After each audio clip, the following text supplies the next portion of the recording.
आदरणीय अध्यक्ष महोदय श्री वाल्मीकि साहब जी, इस ग्राम के उपस्थित सभी महानुभाव और हमारे साथ आए हुए आदरणीय सभी महानुभाव, मातृशक्ति और बच्चे, आप सभी का स्वागत है आज के इस कार्यक्रम में। इतनी ठंड होने के बाद भी आप लोग यहाँ आए हैं, इसके लिए आपका भी बहुत बहुत आभार है, धन्यवाद है।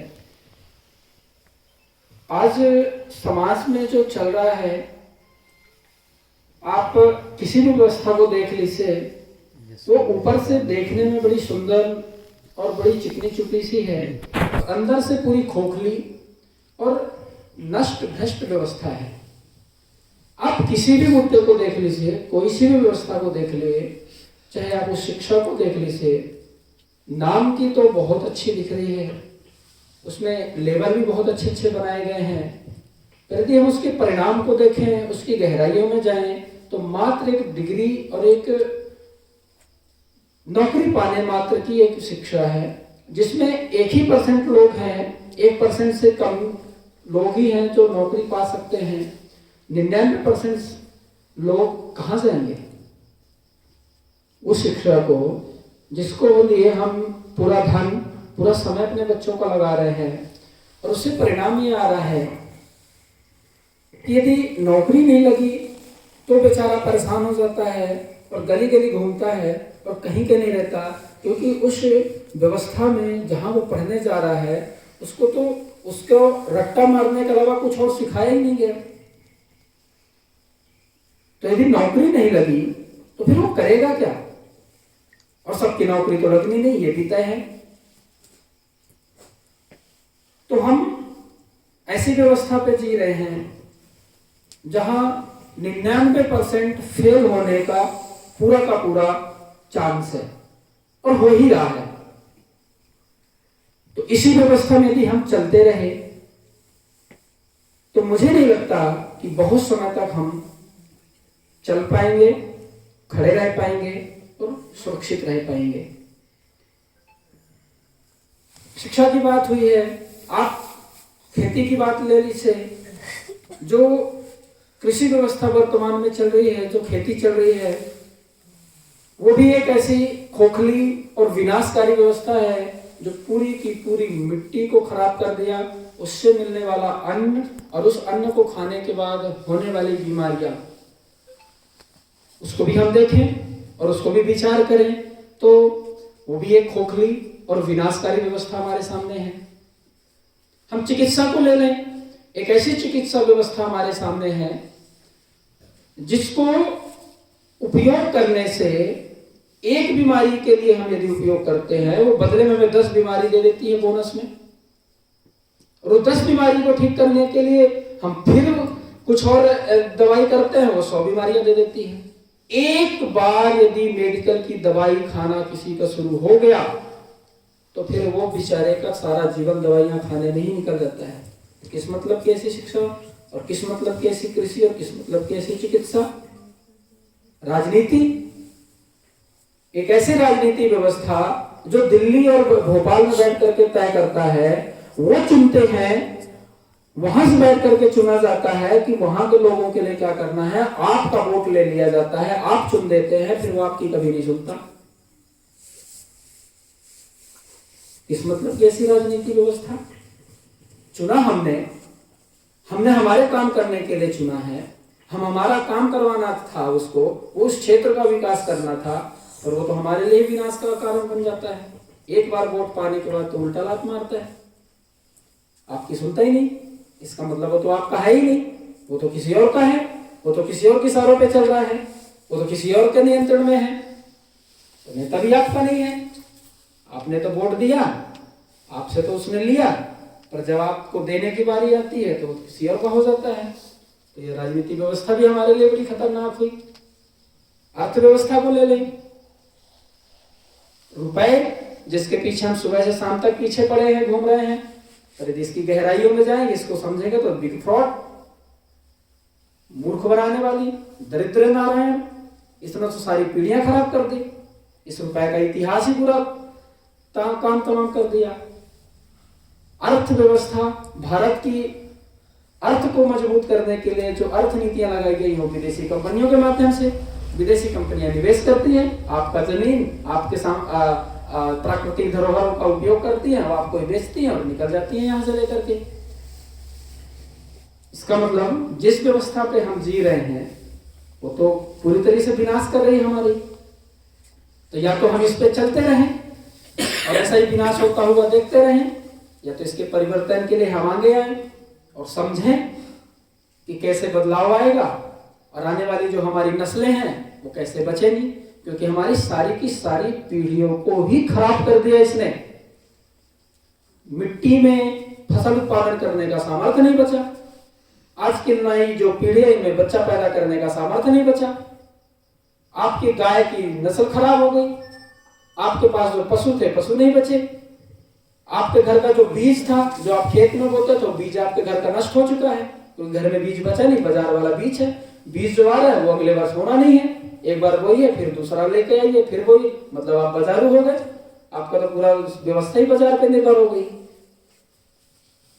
मान लीजिए कल का आपको कंडीशन रख दिया जाए और कंडीशन ये रख दिया जाए कि आपको ये वाली सुई लगवानी होगी तभी आपको बीज मिलेगा, अदरवाइज आपको बीज नहीं मिलने वाला।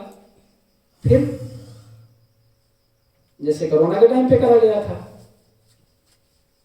5 किलो चावल लेना है तो आपको सुई लगवानी है, चाहे आपको जरूरत है या नहीं है, तो वैसे ही बीज पे कर दिया जाएगा। वैसे ही बच्चा पैदा करने के कोई आ जाएगा तो उसमें कर देगा।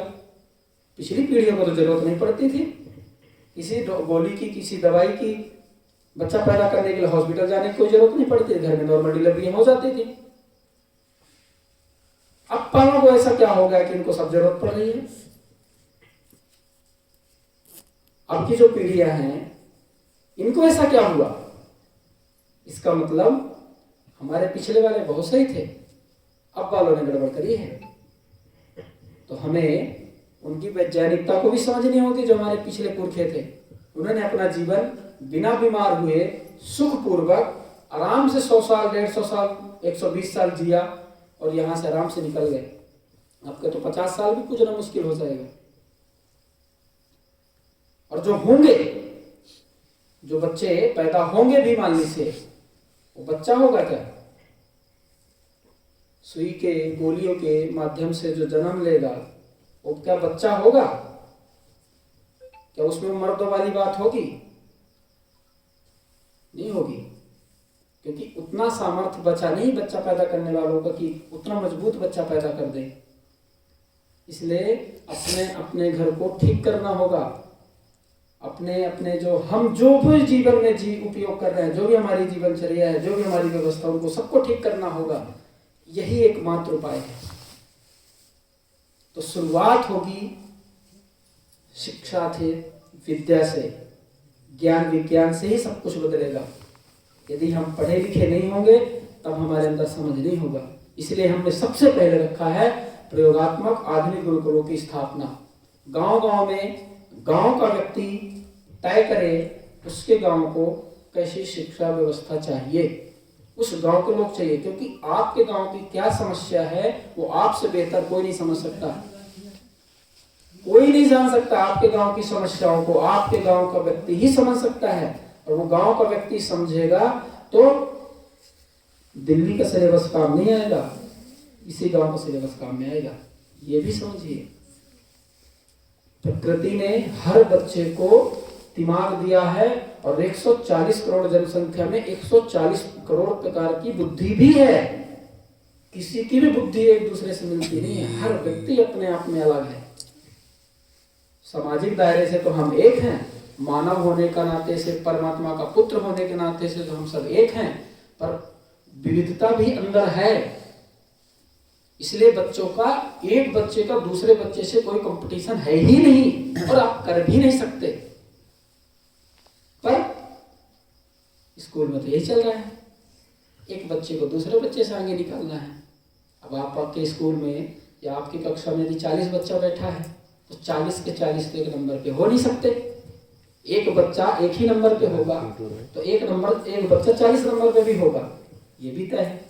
अब कितना ही जोर लगवा लीजिए, कितना ही पढ़ा लीजिए, पर एक नंबर पे एक ही बच्चा होगा, दूसरे नंबर पे दूसरा ही बच्चा होगा।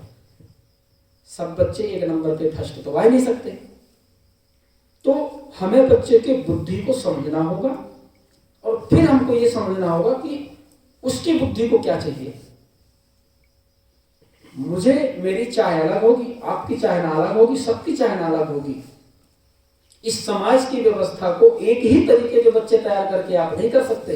एक ही सिलेबस को पढ़ा करके और इस पूरे समाज की विविधता को खत्म नहीं कर सकते। किसी को मिट्टी से लिपटने में मजा आता होगा, किसी को गाना गाने में मजा आता होगा, किसी को बजाने में मजा आता होगा, किसी को बोलने में मजा आता होगा, किसी को दौड़ने में मजा आता होगा, किसी को लठ मारने में मजा आता होगा, किसी को चुप रहने में मजा आता होगा। सबका तो अपना अपना हो सकता है ना। तो हम कर ही नहीं सकते, किसी बच्चे का दूसरे बच्चे से कंपेयर नहीं कर सकते। घोड़े और गधे को आप एक ही रेस में दौड़ाइए, गधा जीतेगा क्या? कभी कभी नहीं जीत सकता। वैसे ही दौड़ने वाला जो बच्चा होगा वो दौड़ तो जाएगा, पर जो दौड़ने वाला नहीं है वो नहीं दौड़ पाएगा। किसी को शारीरिक एनर्जी परमात्मा ने दे रखी है, तो किसी को बुद्धि की एनर्जी दे रखी है, उस ऊर्जा का भी उपयोग करना होगा। तो इस जो वर्तमान में हमें शिक्षा व्यवस्था दी गई है, इसने तो हमारे शर्तों को पूरा नहीं करा। हमारे बच्चों को संस्कार नाम की कोई चीज है नहीं। जन्म लेते ही नौकरी पाने वाली शिक्षा दे दी जाती है, और ऐसी जिसमें पता ही है कि नहीं होना, फिर भी लगा है बेचारा। दिल्ली में जाकर के देखिए, कोटा में जाकर के देखिए, धरती का नरक मिलेगा आपको। बेचारे सड़कों के धूल फांकते हुए सुबह से शाम तक कंपटीशन की तैयारी करते हैं। बोलते हैं रिश्तेदारों से नजर मिलाने की हिम्मत नहीं हो रही हमारी। कैसे मिलाएं कि हम तो कुछ है ही नहीं है। इतनी हीन भावना। जो युवा वर्ग इस पूरी समाज की दशा और दिशा को बदल देने का सामर्थ्य रखता है, उस युवा पीढ़ी की आप निराशा को देखिए। क्यों? क्या वो कुछ नहीं कर सकता? क्या उसके पास दिमाग नहीं है? या उसके दिमाग का उपयोग नहीं कर पा रहे हैं? और परमात्मा ने सबको दे रखा है। जब उसने सबको दिया है तो सबके पास है। कमियां तो उनकी है जिनको उस व्यवस्था में सेट करना की जिम्मेवारी थी। आज की जो वर्तमान पीढ़ी है वो आने वाली पीढ़ी को तैयार करेगी, फिर वो पीढ़ी आने वाली पीढ़ी को तैयार करेगी, और वैसे ही परंपरा चलती है, एक से दूसरे में परंपरा चलती है।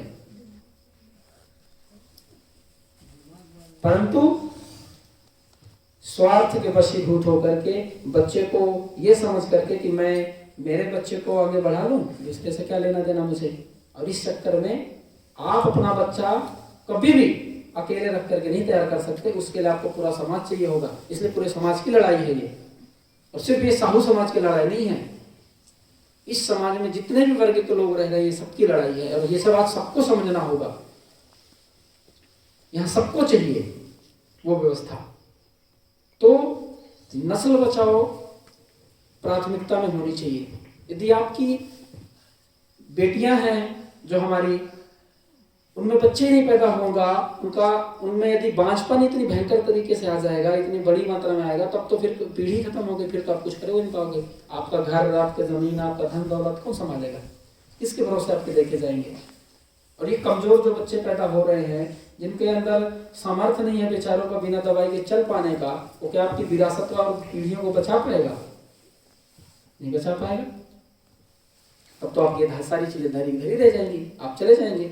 इस शरीर की एक सीमा है, उसके बाद तो जाएगा ये।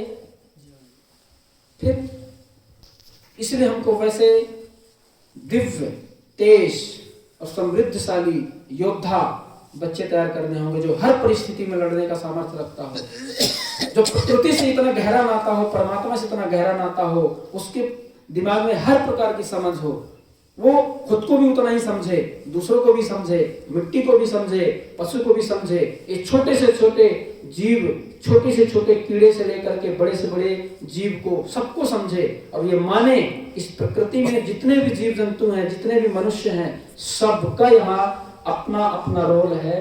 परमात्मा ने ऐसे ही कुछ भी नहीं दिया। यहाँ जो कुछ है सब कुछ इस प्रकृति की व्यवस्था को बनाने के लिए है। इसलिए आप एक छोटी सी चींटी से लेकर के छोटे से छोटे जीव जो हमें आंखों से दिखाई भी नहीं देते उनको भी नहीं मार सकते, और हम धड़ल्ले से यूरिया और डीएपी और जहरीले खाद डाल डाल करके सबका नाश कर दिया, पूरी प्रकृति का विनाश कर दिया। और उसके बदले में देख लीजिए, मिल गई बीमारियां, मिल गए मानसिक तनाव, हर व्यक्ति दिमाग से भरा पड़ा है। गांव वाले तो तब भी ठीक है, अभी जो शहर में रह रहे हैं उनका बुरा हाल है बेचारों का। और बहुत दिन तक तो चलने वाला है नहीं ऐसा। आपके पास 5 से 10 साल हैं, इसमें बचा लीजिए। ट्रैक्टर के माथे आपकी खेती बहुत दिनों तक नहीं होगी, डीजल पेट्रोल की सीमा है, जिस दिन वो खत्म हो जाएगा फिर आपको वापस बैलों में आना ही होगा। इसलिए बैलों को बचा के रखना होगा। बहुत दिन तक विनाश लीला और प्रकृति से कट करके हम नहीं रह सकते, हमको वापस उस प्रकृति पे आना ही होगा। ये सीमेंट के घर बहुत दिन आपका भला और रक्षा नहीं कर सकते, ये भी बहुत बड़े विनाश के कारण हैं। आपको समझना होगा कि वो मिट्टी का घर ही सर्वोपरि है, जो वातानुकूल होता है, ठंडी में अपने आप गर्म हो जाता है, गर्मी में अपने आप ठंडा हो जाता है। वो गोबर का लेपन ही जरूरी है, वही आपको स्वस्थ रखेगा। लकड़ी से पकने वाला भोजन और एल्यूमिनियम के बर्तन घर से निकाल के फेंकने ही होंगे, और फिर से वो मिट्टी के बर्तन और कांसे के बर्तन और जो फूल के बर्तन थे वापस स्थापित करना ही होगा, यदि स्वस्थ समृद्ध रहना है तो। पुनः उस व्यवस्था में हमको आना होगा जो हमारे पुरखे जी गए। बस एक कमी रहती थी हमारे पुरखों की उसमें, कि हमारे पुरखों को शिक्षा व्यवस्था की जो थी वो नहीं मिला। यदि वो मिला होता तो हम इतने गर्त में नहीं गए होते। पर देर सवेर जो हुआ सो हुआ। अभी हमको वैसी व्यवस्था पुनः लागू करने के लिए हमें एक ऐसी शिक्षा व्यवस्था देनी होगी जो बच्चे का बेस तैयार करे, बच्चे को मजबूत बनाए, समझदार बनाए।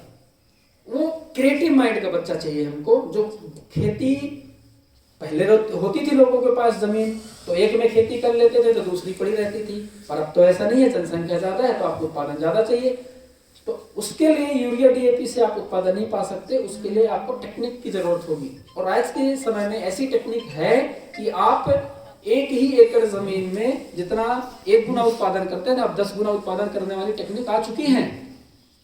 यदि आपका ये गांव चाहेगा कि आपको खेती में ट्रेनिंग चाहिए, तो हम इस पूरे गांव के लोगों को खेती में ट्रेनिंग दिलवा सकते हैं। आप प्राकृतिक खेती करने की उसमें आइए।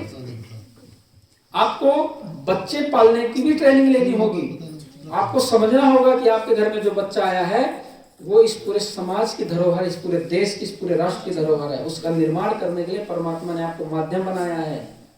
उसको तैयार करके पुनः इस समाज को देना है।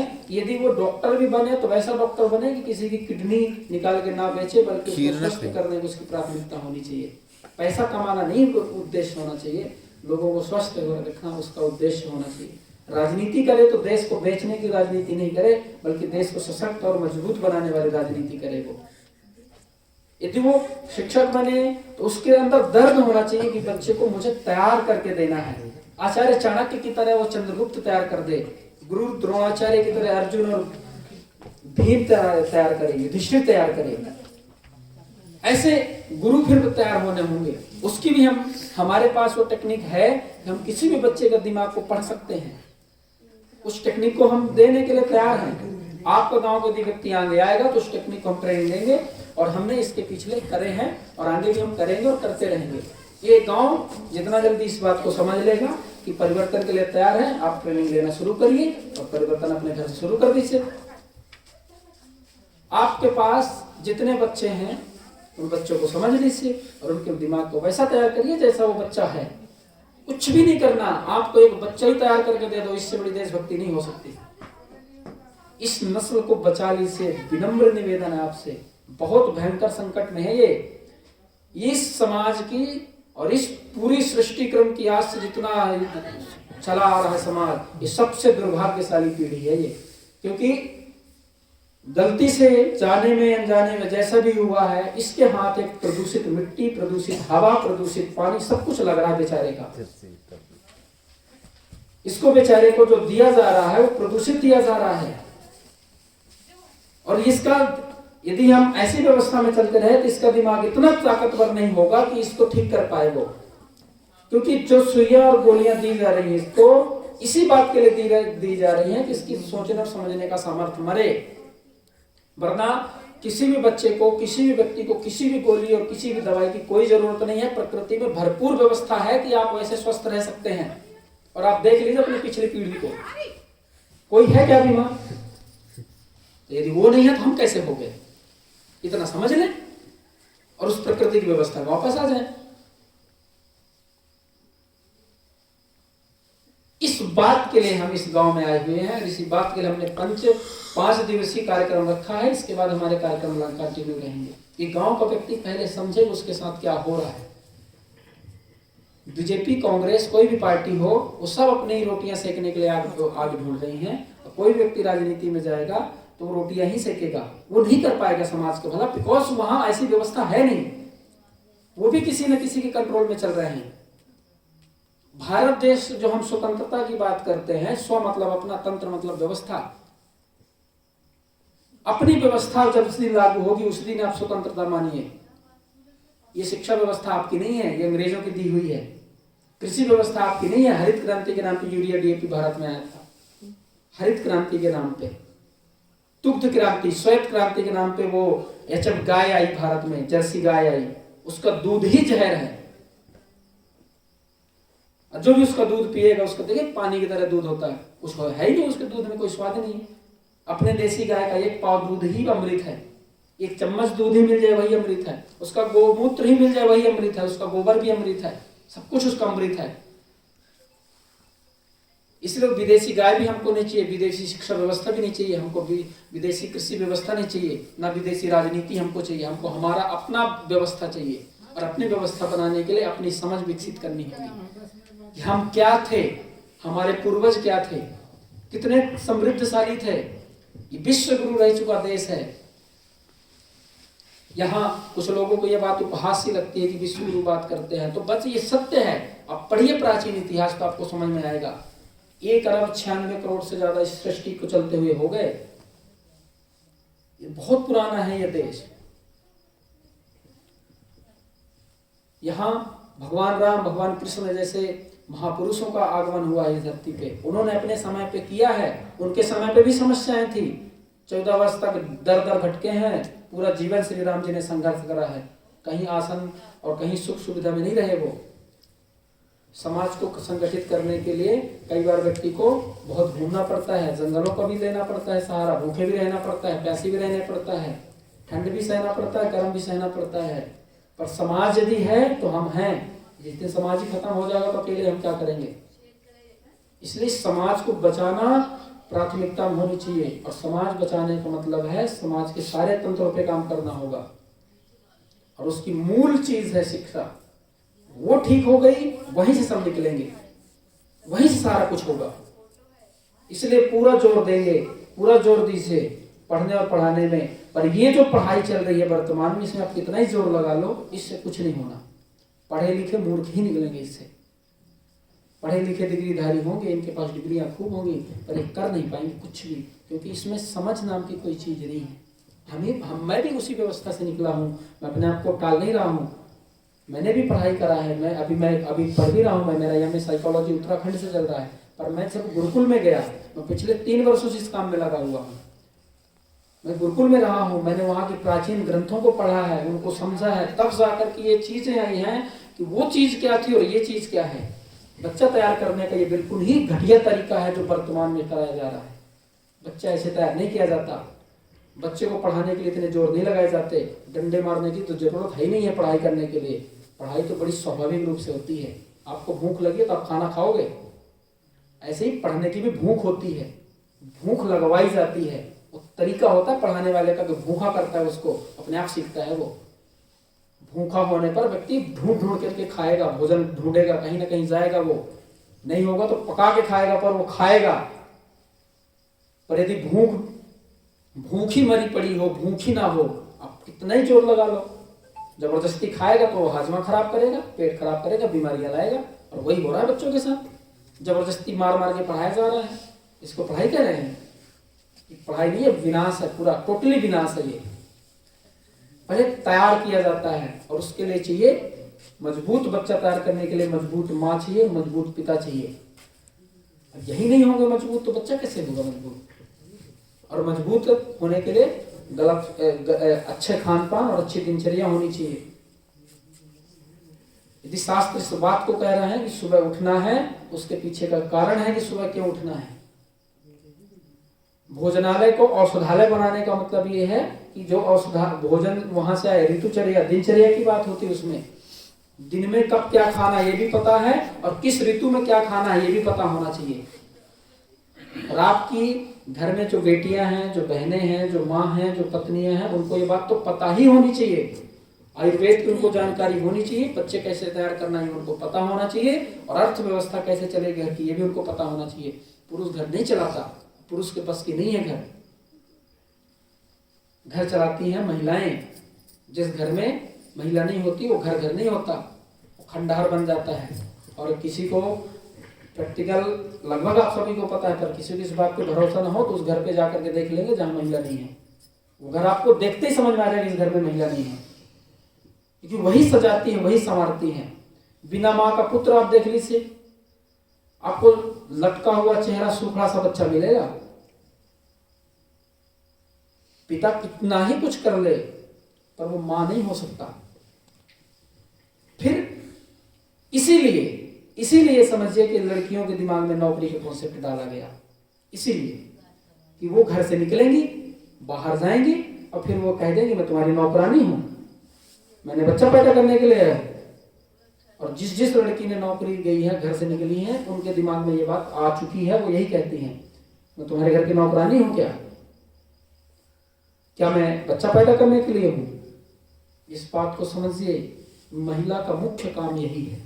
वो पुरुष से अलग उसको इसी बात से बनाता है क्योंकि पुरुष बच्चा पैदा नहीं कर सकता, और पीढ़ी को, वंशज को, वंशावली को आगे बढ़ाने के लिए बच्चा ही चाहिए। कि कैसे चलेगी पीढ़ी? आप मिट्टी से या धरती से तो फोड़ के बच्चा नहीं निकाल सकते ना, लाइव में तो बच्चा नहीं तैयार कर सकते ना, उसके लिए तो चाहिए, और माँ ही कर सकती है। इसलिए लड़कियों के दिमाग में नौकरी का जो कॉन्सेप्ट है वो भी बहुत घातक है। नौकरी का हमारे यहाँ तो नौकरी का नीच का बोला जाता है, उत्तम खेती मध्यम व्यापार, नीच चाकरी भीख नादान, ये पुरखों ने भी बनाया होगा। मैं ये नहीं कहता कि नौकरी करना गलत है, नौकरी जीवन जीने का एक माध्यम हो सकता है, करना चाहिए, पर सिर्फ नौकरी ना ही मिलने पर डिप्रेशन पे चले जाना, परेशान हो जाना कि मैं कुछ नहीं हो सकता, ये गलत है। जीवन जीने के कितने सारे मार्ग हैं, कितना कुछ हमारे पास, इतना कुछ किया जा सकता है। ये बात होना चाहिए, उनको पता होना चाहिए। जो पढ़ने वाले बच्चे यहाँ पर बैठे हैं उनको भी ये बात समझना चाहिए कि नौकरी एक माध्यम है, नौकरी पूरा जीवन नहीं है। वो एक जीवन जीने का एक भाग हो सकता है, पर सब कुछ वही नहीं हो सकता। जीवन जीने के इतने आयाम होते हैं, इतना कुछ होता है। थोड़ा सा दिमाग निकाल करके देखेंगे, थोड़ा सा भी अपने दायरा को बढ़ाएंगे, हमारे चारों तरफ दिखेगा व्यक्ति बहुत कुछ कर सकता है, बहुत कुछ है। पर रुपए के पीछे भागने वाली व्यवस्था पे चलेंगे तब तो फिर वो परेशान ही रहेंगे। सबके पास तो हो नहीं सकता, रुपए सबके पास बराबर आ नहीं सकते। आपके पास आएगा तो मेरे नहीं होगा, मेरे होगा तो आपके नहीं होगा, किसी न किसी को तो कमियां होगी ही होगी, सबको बराबर नहीं मिल सकता। तो घर की महिला, घर की बेटियां, कॉलेज में पढ़ रही लड़कियां, इनको सशक्त और मजबूत करना होगा। इनमें बहुत भयंकर तरीके से बिगाड़ आ चुका है।